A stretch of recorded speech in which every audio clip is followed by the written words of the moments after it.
Hello सांग मैंने welcome to my YouTube channel. आज आम जाना ओडिशार प्रथम ज्ञानपीठ पुरस्कार रे सम्मानित ओडिया औपन्यासिक गोपीनाथ महांती संपर्क में से 20 एप्रिल 1914 जन्मग्रहण करते और 20 अगस्त 1991 मृत्युवरण करते।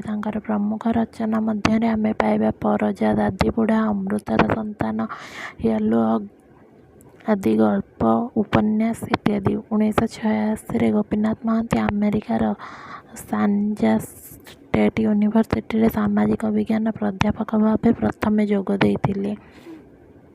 तांकर शेष जीवन मध्य सेहिठारे कटिथिला।